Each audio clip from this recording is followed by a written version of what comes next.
Hello and welcome. Today we are cracking open a true classic, Norman Vincent Peale's The Power of Positive Thinking. This is the book that really set the stage for modern self-help with a pretty radical idea for its time that you can literally change your life just by changing your mind. So let's start with a feeling that, let's be honest, probably hits pretty close to home for a lot of us. This quote is from a 40-year-old man who told Peale he felt just about sunk. And it's this feeling, this profound weight of self-doubt that the book identifies as ground zero. You see, the book frames this feeling not as just a bad mood, but as a central problem we have to solve. A mind that's basically wired for negativity and expecting defeat. And Peale makes this fascinating point about the word worry. Turns out it comes from an old word that means to choke. And that's exactly what he says it does to our potential. Things like worry, fear, and resentment aren't just unpleasant. They actively squeeze the life out of our energy and creativity, choking off the very power we need to get things done. This ancient quote from the book of Job just nails the book's warning, right? If you're constantly thinking about fear and defeat, you're creating this mental environment where failure isn't just possible, it's almost guaranteed. You end up attracting the very thing you're trying to avoid. So if a negative mind is the problem, what's the solution? Well, Peale's big idea is incredibly simple, but also really profound. Our thoughts aren't just these passive things floating around in our heads. No, they're active, creative forces. At its heart, positive thinking is presented as a hands-on system.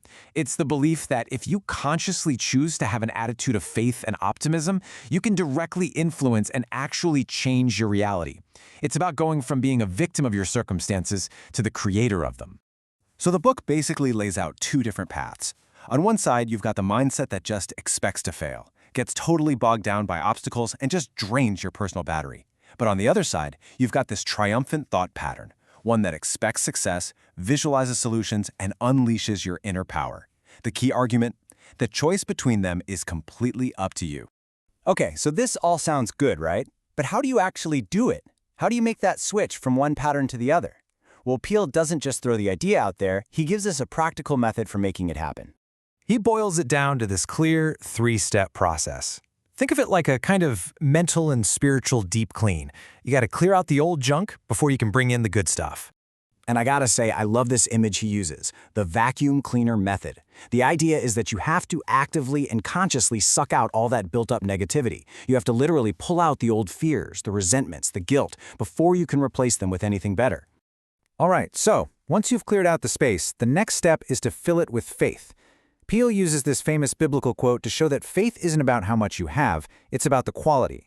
Even a tiny, concentrated belief, the size of a single mustard seed, is described as a force so powerful it can overcome anything.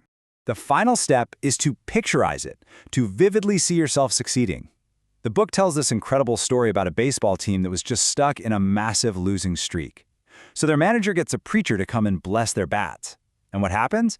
All of a sudden the team starts winning again, just crushing it. So is there some magic in the wood? Peale says absolutely not. The blessing just changed their belief system. They went from expecting to lose to expecting to win, and their real-world performance followed right along. Okay, so let's say you do all this. You empty your mind, you fill it with faith, and you start picturing success. What's the payoff? What does the book promise is going to happen? Well, the promise is huge. It's nothing less than a complete transformation. Peale says that if you master these principles, you get a new life, one filled with more power, more efficiency, more happiness, and this deep sense of well-being. It's a total overhaul of your entire existence. So check this out. This number, 85%, comes from a really powerful story in the book. It's the success rate of a struggling salesman just 1 week after he started using a simple 3-sentence prayer before every sales call. He went from constant failure to successfully selling to 85% of his customers, a massive tangible result just from shifting his inner state. And it's not just about winning more sales calls. The book is packed with stories like the Flints, a couple who were totally broke. They got inspired by that faith as a grain of mustard seed idea, and they figured out how to encase a real mustard seed in a little plastic charm. They created a whole jewelry line they called Mustard Seed Remembrancers, and it became a national success. They built a thriving business from absolutely nothing but a single, powerful idea. So what's the secret sauce here? Why has this book stuck around for so long and resonated with millions of people? Well, the answer really boils down to one central, incredibly powerful idea. This simple little quote comes from a story about a golfer whose ball landed in a really tough spot in the rough. And instead of freaking out, his friend just calmly said to him, "The rough is only mental." The point was crystal clear. The real obstacle wasn't the tall grass. It was his perception of it. And that right there is the heart of the whole book. The message is that the biggest barriers we face in our jobs, our relationships, our health, they aren't the external things out there in the world. They're our internal beliefs. Change the belief, and the external world starts to change too. And so that leaves us with a final, powerful question to think about for ourselves.